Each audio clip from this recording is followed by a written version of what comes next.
Graças a Deus, irmãos. Amém. Estamos num dia abençoado, uma quarta-feira.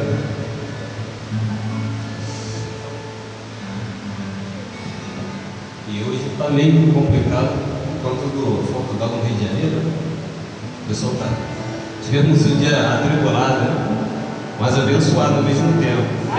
A gente viver sem água. Olha aqui, mas o solzinho esquentou,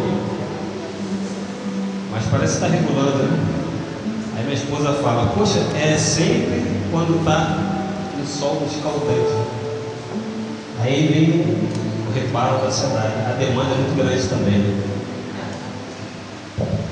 Isso me lembra da essência da água da vida. Tem a água da vida? Por isso que é essencial, né? A gente fica um diazinho sem ter água, a gente vai ficar preocupado. Irmãos, eu quero falar rapidamente nesse dia, não quero cansá-los. Toda vez que nos é dada a oportunidade, a gente tenta somar na vida dos queridos. A igreja é um corpo. O corpo, ele se alimenta? A alimentação é uma rotina. Quando você tem o hábito da alimentação, geralmente você faz uma vez ao dia e você já fica abastecido? Não, né? Requer uma rotina, né? E aí tem outras coisas. O que você faz com o corpo? Higiene, né? A limpeza, toma um banho, a água. Então, diante disso, o que você entende?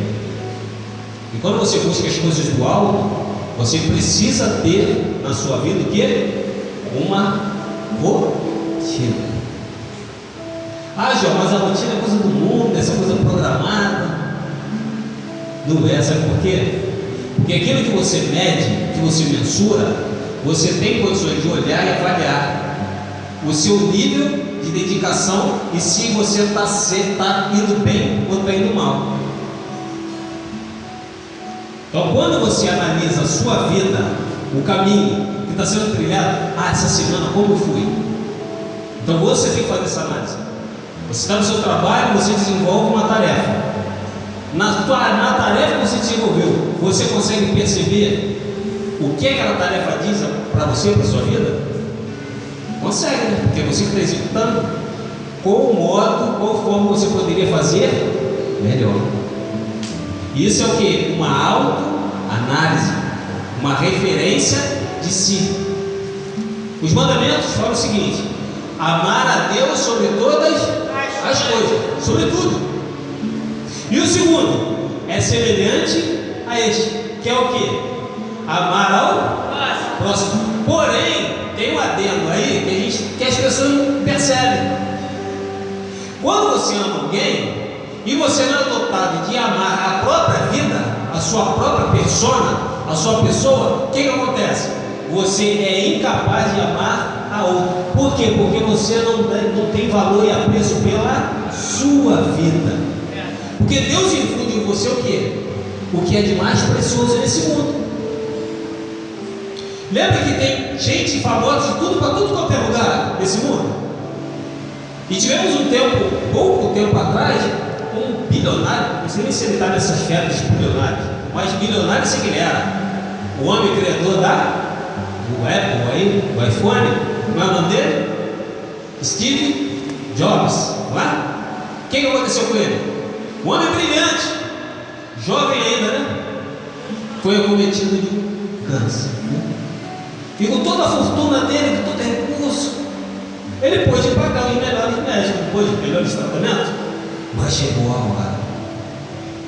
Então, quando você está diante dessa verdade, que é a vida que é infundida em você, você identifica que o processo de crescimento ele é contínuo, porque eu sou falho, pecador.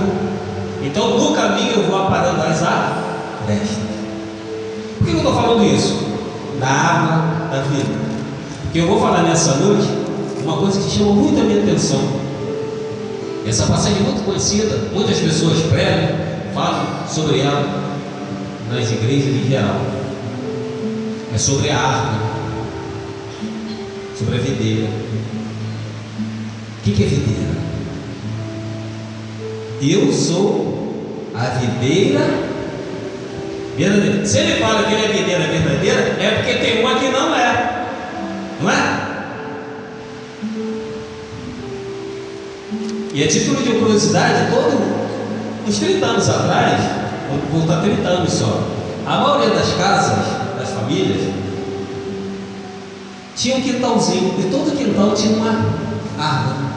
E qual era a característica dessas árvores? Elas tinham o quê? Fruto. Reparou que de um tempo para cá não mais estamos tanto? Isso tem uma referência, isso tem uma importância, uma implicação na vida nossa? Ou não tem? Nós estamos com a sensação de agora é o pé do sacolão, hortifruti do mercado, né? Antigamente eu lembro nitidamente, meu pai visitava muito as casas dos amigos dele, colegas, toda a casa que chegava era um pé de manga, uma goiabeira, a famosa jabuticaba, né? Será que isso aí não tem nenhuma influência na nossa vida?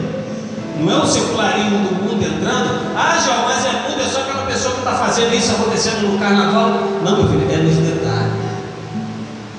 Você plantar, trata o solo. Lembra do solo? O tipo de solo? O solo é o quê? Seu coração? É a sua vida, sua mente? Mas é terra que você tem que preparar. Mas não basta só preparar o solo. Você tem que ter o que a ser e a qualquer semente que serve. E ainda assim, sabendo escolher a semente que vai direcionar você para um caminho sobrenatural, maravilhoso, você tem que escolher bem. Apesar de você escolher bem, qual o passo seguinte? Plantar. E depois? Cuidar. Ainda não cresceu. Tem que cuidar, regar. Não tem fungo que vem, que come, que tira a vitalidade principalmente as plantas caras, né? Exóticas, diferenciadas. O Evangelho segundo escreveu João está logo no início do Novo Testamento, Mateus, Marcos, Lucas e João. Abra suas Bíblias em Evangelho segundo escreveu João, capítulo 15. A videira e os ramos.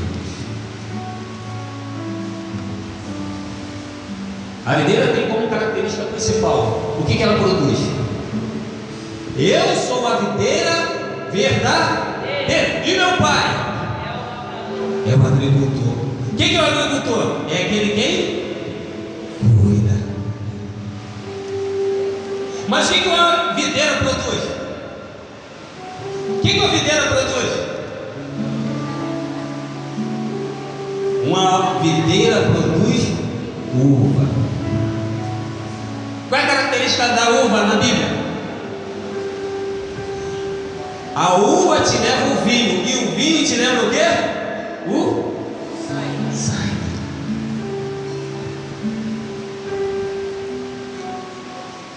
João capítulo 15. Eu sou a videira verdadeira e meu pai é o agricultor. Todo ramo que estando em mim não der fruto, ele o corta. Pode falar com a entonação da tradução da Bíblia de vocês, tá? Que a minha é atualizada. Dos amados é corrigida. Versículo 3: Vós já estáis limpos pela palavra que vos tenho falado. Permanecei em mim e eu permanecerei em vós. Como não pode o ramo produzir fruto de si mesmo? Olha só.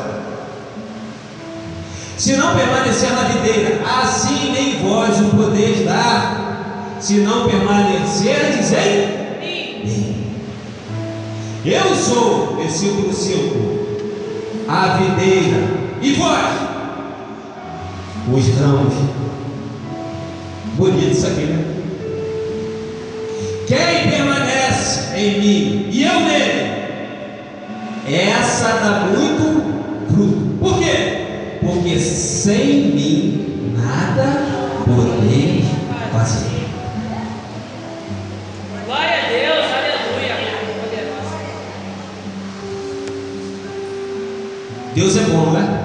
Vamos, Ziel sempre fala que Deus é bom o tempo todo Deus é bom, né? Mas a continuidade dessa bondade de Deus, ela se apresenta na sua vida, no dia a dia. Primeiro estágio de uma videira, que ela se apresenta, e ela geralmente ela é muito simbólica para Israel. Então temos estágios de crescimento. A primeira dela é o que se chama dormência. O que é estágio de dormência? O que nós lembramos como dormência? Um estado de plenitude, de gozo, de repouso. Então quando você está dormente, você está o quê? Está descansando, está na ociosidade? Não, você está se recuperando, se tratando. Então antes de você virar uma árvore, primeiro você é o quê? Semente. Então a semente, para ser tratada, para brotar, o que acontece com ela? Ela precisa passar por um período. E que período é esse? É essa tal dessa dormência. Não tem pessoas que são assim dentro da igreja? Ah, ninguém está me vendo aqui. Eu estou 10 anos nessa igreja. E o pastor não me vê, fulano não me vê. Meu filho, às vezes você está no estágio da dor, porque você está sendo trabalhado. Você acha que a ação da presença do Espírito está condicionada à sua vida, à sua rotina, de estar sentado nessa cadeira apenas? Ou você vem a título de abastecer, chega na casa do Senhor em corpo, e para você crescer e tornar mais forte, porque lá na frente o que vai acontecer contigo? A sua semente vai, ela germina, né? Então quando a videira ela cresce, geralmente ela já começa na primavera, e tem todo um ciclo daquilo. Então nós temos verão, né? Outono, inverno, mas a primavera é a estação chave, porque onde as folhas elas começam a brotar. O que é brotar? O broto, que é aquela semente que germina, que ela passa no estágio da evolução, do crescimento. Então se você está na dormência e Deus está te preparando e você vai permanecer no tempo ali, não, você já vai para o passo seguinte. Qual é o passo seguinte? Você começa a virar o broto. O que é o broto? Já é a flor? Já é a árvore? É o estágio inicial que ele começa a se desenvolver. Você olha para o broto, você já sabe de que espécie é aquilo? Já tem alguns indícios, né? Mas na maioria das vezes você não consegue. O pessoal que entende de planta aí, se você está ligado na videira e a videira está ligada em você, o que vai acontecer? Você vai para o campo e você vai selecionar a terra, você vai se colocar como semente, mas aquele que é o agricultor, ele vai fazer interação na sua vida.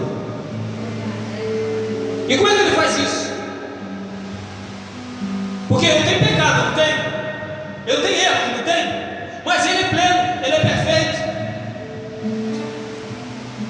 Se ele é a videira verdadeira, é porque tem uma que não é. Porém, todo ramo que está em mim e eu nele, o que esse árvore, o que essa videira faz? Ela produz frutos. Aleluia, glória a Deus. O período que ela trabalha sobre você a ser preparado, você vai ser colocado no solo. O que esse solo representa na sua vida? Será uma promessa de trabalho? Será um relacionamento? Será um crescimento como família? Como entidade?